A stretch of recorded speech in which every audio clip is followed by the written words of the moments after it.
শিক্ষা দিবার আছে কেবল এইটুকু, লক্ষ লক্ষ বৎসর ধরিয়া মানুষ এই একত্ব অনুভব করিবার চেষ্টাই করিয়া আসিয়াছে, আর এখনো করিতেছে। আমরা জানি তোমরাও এখন ইহা শিক্ষা দিতেছ। সকল দিক হইতে এই শিক্ষা আমরা পাইতেছি। কেবল দর্শন ও মনোবিজ্ঞান নয়, জড়বিজ্ঞানও ইহাই ঘোষণা করিতেছে। এমন বৈজ্ঞানিক কি দেখাইতে পারো যিনি আর জগতের একত্ব অস্বীকার করতে পারেন? জগতের নানাত্ব প্রচার করিতে কে এখন সাহস করে?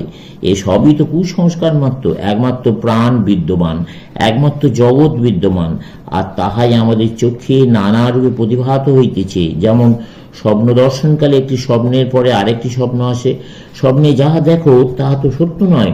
একটি স্বপ্নের পর আরেকটি স্বপ্ন আসে, বিভিন্ন দৃশ্য চোখের সামনে উদ্ভাসিত হইতে থাকে। এই জগৎ সম্বন্ধেও এই রূপ।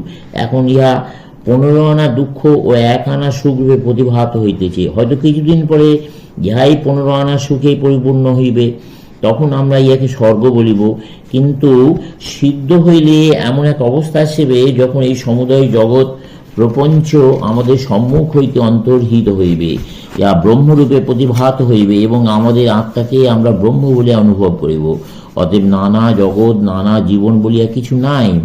এই বহু সেই একেরই বিকাশ মাত্র। সেই একই আপনাকে বহুরূপে প্রকাশ করিতেছেন, জড় বা চৈতন্য, মন বা চিন্তাশক্তি, অথবা অন্য কোন রূপে।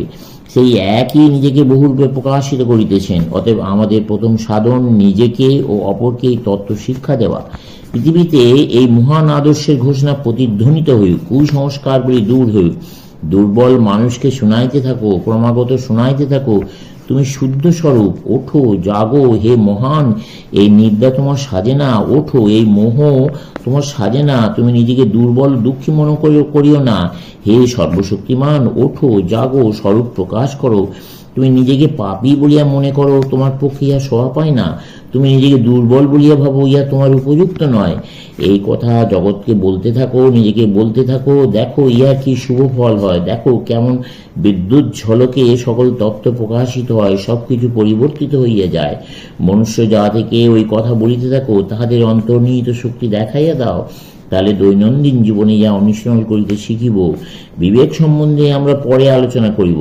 তখন শিখিব জীবনের প্রতি মুহূর্তে আমাদের প্রতি কার্যে কিভাবে সৎ বিচার করতে হয়, কিভাবে সত্যাসত্য নির্ধারণ করিতে হয়। আমাদের জানিতে হইবে পবিত্রতা ও একত্বেই সত্যের পরীক্ষা। যাহাতে একত্ব হয়, যাতে মিলন হয়, তাহাই সত্য। প্রেমই সত্য, কারণ উহা মিলনকারক। ঘৃণা অসত্য, কারণ উহা বহুত্বের ভাব আনে, পৃথক করে। ঘৃণায় তোমা হইতে আমাকে পৃথক করে। অতএব ইহা অন্যায় ও অসত্য।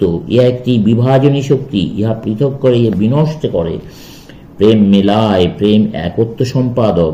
তোমরা সকলে এক হইয়া যাও। মা সন্তানের সহিত একত্ব প্রাপ্ত হন, পরিবারগুলি নগরের সহিত একত্ব প্রাপ্ত হয়, এমনকি সমুদয় ব্রহ্মাণ্ড সকল প্রাণীর সহিত এক হইয়া যায়। কারণ প্রেমই বাস্তবিক অস্তিত্ব, প্রেমই স্বয়ং ভগবান।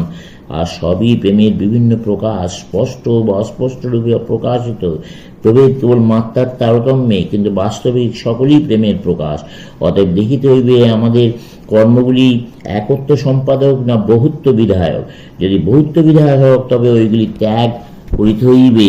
আর যদি একত্ব সম্পাদক হয়, তবে ওইগুলি সৎকর্ম বলিয়া জানিবে। চিন্তা সম্বন্ধেও এই রূপ। দেখিতে হইবে উহা বহুত্ব বিধায়ক বা একত্ব সম্পাদক। দেখিতে হইবে উহা আত্মায় আত্মায় মিলাইয়া দিয়া এক মহাশক্তি উৎপাদন করিতেছে কি না। যদি তাহা করে, তবে ওইরূপ ভাব গ্রহণ করিতে হইবে। যদি না করে, তবে উহা পাপ চিন্তা বলিয়া পরিত্যাগ করিতে হইবে।